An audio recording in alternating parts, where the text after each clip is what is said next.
ಒಂದು ವಿಶೇಷವಾದಂತಹ ಪ್ರಕಟಣೆ ಮತ್ತು ಮನವಿ. ನಾಳೆ ಬೆಳಗ್ಗೆ 9:30 ಗಂಟೆಗೆ KR ಸರ್ಕಲ್ ಇಂದ KCA ಸರ್ಕಲ್ ವರೆಗೂ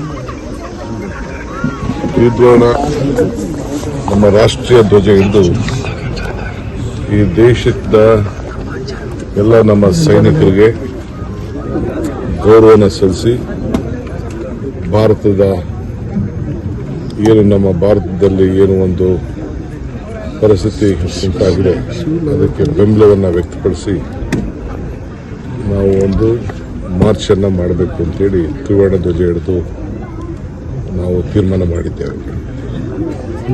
ಇದಕ್ಕೆ ಪಾರ್ಟಿ ಪಕ್ಷ ಏನೂ ಇಲ್ಲ, ಎಲ್ಲ ಪಾರ್ಟಿಯವರು ಕೂಡ ನಾನು ಆಹ್ವಾನಿಸ್ತಾ ಇದ್ದೇನೆ.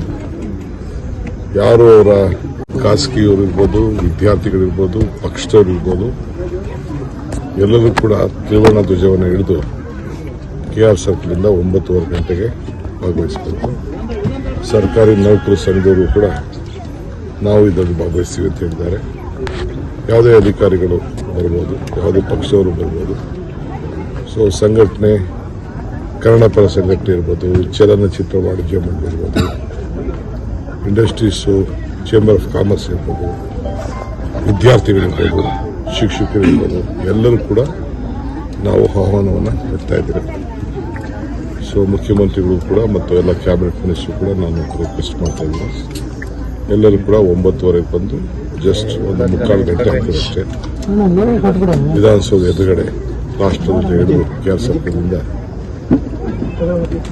ಗೌರವವನ್ನು ಸಲ್ಲಿಸುವಂಥದ್ದು, ಐಕ್ಯತೆಯನ್ನು ಮಾಡೋದು, ಅವರು ಮಾಡಿದಂಥ ನಮ್ಮ ದೇಶದ ಗೌರವವನ್ನು ರಕ್ಷಣೆ ಮಾಡಿದಂಥ ಯೋಧರಿಗೆ ನಮನವನ್ನು ಸಲ್ಲಿಸುವಂಥದ್ದು, ಸರ್ಕಾರದ ಪರವಾಗಿ ನಿಲ್ಲುವಂಥದ್ದು, ಇದು ನಮ್ಮ ಧೋರಣೆ ಆಗಿದೆ.